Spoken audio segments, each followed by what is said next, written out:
mga ngiti. Sabi nga nila, ang ngiti raw parang virus. Beautiful virus. Nakakawa. Kaya imbes at itong pinakamatindi, libre. Libre ang mag-smile. At tandaan nyo, kapag kayo ay nag-smile, nagsasabog kayo ng saya sa mga taong nakakasalubong nyo at nakakasalamuhan ninyo. Ang susunod po natin panauhin ay mula sa foundation na nagbibigay pong ng ngiti sa mga batang may cleft palate at cleft lip.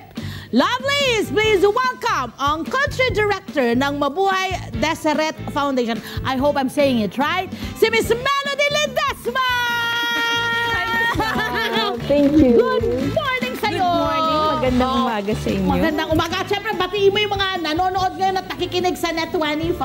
Binabati ko po lahat ng mga nanonood dito sa Net25. Salamat sa opportunity na Nako, to. thank you!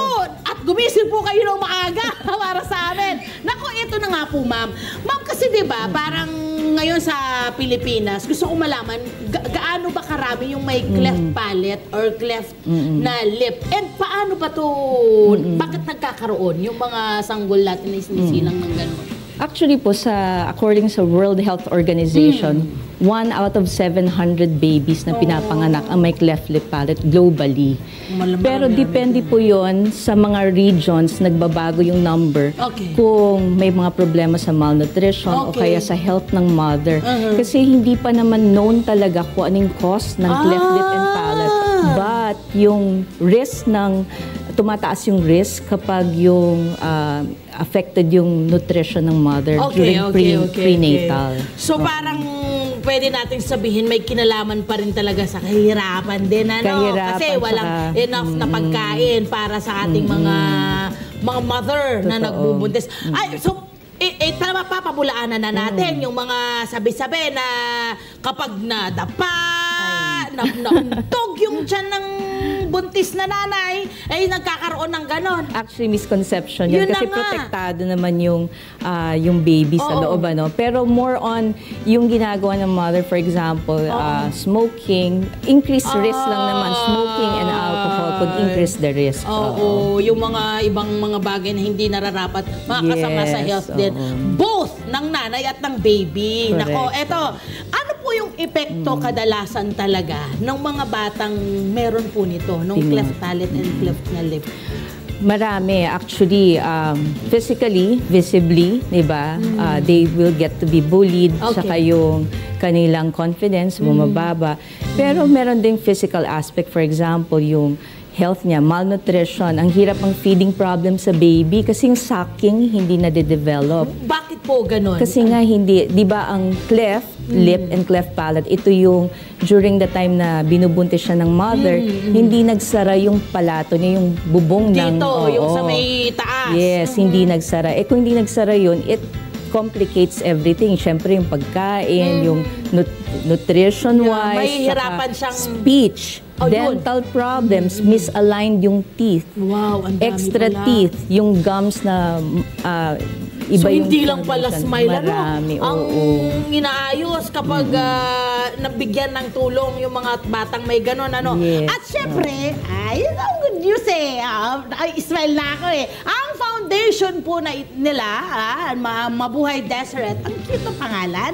Sino po yung nagtatag nito at gaano na po katagal itong foundation na ito, ma'am? Maganda yung tanong mo. So, ang Mabuhay Deseret Foundation ay 35 years na nag-umpisa. Actually, we are celebrating our 35th anniversary this October 20. Yes. Mahaba-haba na silang nagsasabog ng kanilang serbisyo. Yes po. So, ang nagtatag po, ang pangalan niya ay Edward William Jackson. Isa po siyang missionary na na-assign dito sa Philippines for 3 years. Sila mag-asawa, hindi part ng mission nila yun, pero nakita nila may mga bata na teenager na hindi pa na-ooperahan ng cleft lip at saka iba pang congenital conditions, no?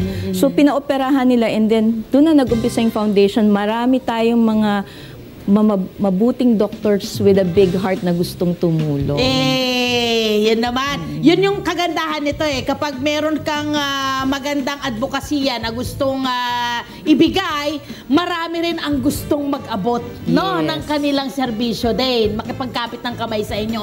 Pero, ang tanong ko rin naman ay, bukod po dun sa mga kababayan natin, saang lugar po nakakaabot yung inyong tulong dito sa Pilipinas? At sino-sino po yung mga natutulungan nyo? May mga requirement po ba na kailangan silang i-prepare para po pagdating sa inyo, kompleto na? Yes po. So ang Mabuhay Deseret Foundation, we facilitate surgeries all over the Philippines po. Yun po yung maganda. Dahil sa mga tulong din ng ating mga donors, ang Smile Train Philippines, isa sila sa biggest supporter ng shout out sa kanila. Yes, shout out talaga sa kanila. At yung mga doctor partners and hospitals all over the Philippines, marami po, Miss Love, ang dami nilang tumutulong. Kaya kahit saan po kayong liblib ng Pilipinas, pwede po namin kayong Yehey! At ang tanong ko po ay ilan na pong mga Pilipino, mga kabataang Pilipino, or baka mga teenager na rin kayo natulungan, ang napangiti na po ninyo at natulungan po ng inyong foundation? So ang foundation po namin, we have at least assisted to 1,000 surgeries every year. Okay. Opo. Saan mga foundation po sila pwedeng pumunta? Mga tanggapan po? Actually, kahit saang hospital po sila pumunta, magtanong lang po sila, or ngayon, everything is online. They could search. So, saan po kayo pwedeng ma-search, ma'am? So, Mabuhay Deseret Foundation is available sa may website, may Facebook, Instagram, name it, may YouTube. So, lahat na, pinasok nyo na. So, lahat yon ay makakasalamuhar, makakausap nyo po sila, yung kanilang mga volunteers ba ang meron kayo? Ang mga doctors, volunteers po talaga. Ang galing naman itong mga ito. Yung ating mga doktor na tumutulong sa ating mga kabataan, na tumutulong po sa Mabuhay Deseret Foundation, maraming salamat. Saludo po ako sa inyo. At sana po, mas marami pa kayong matulungan. Mga 35 years na kayo? Yes po. Abay, magtuloy-tuloy. Magtuloy-tuloy, mapasa ng mapasa, Kasi ang ganda ng ginagawa nila. Okay, bakit po Pilipinas ang napili po ng ilang mga partners po ninyo? At tumutok na po sila rito? Alam mo naman, Pilipino, laging nakangiti.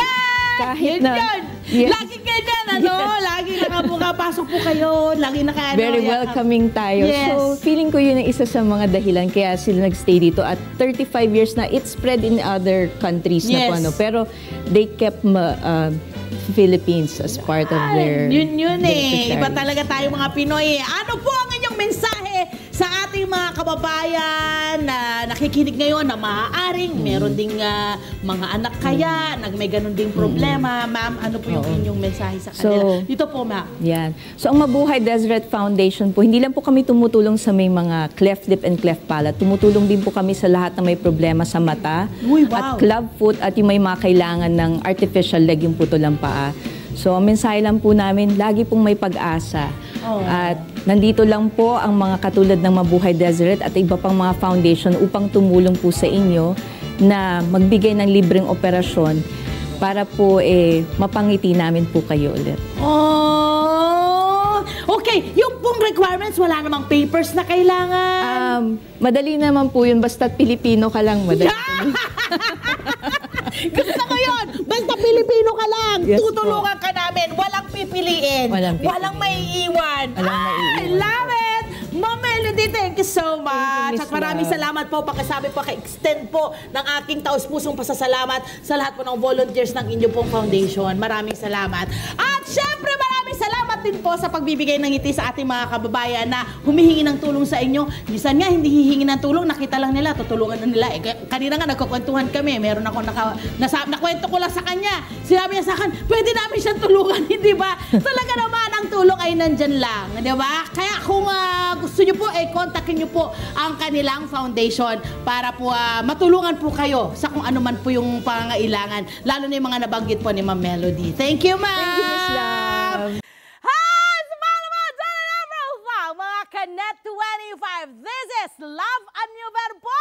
For more love, to the pet, and everything updates, just click the subscribe button and follow us on our Net25 social media pages at Net25 TV and Net25 Entertainment Facebook. See ya. I love ya. Mwah.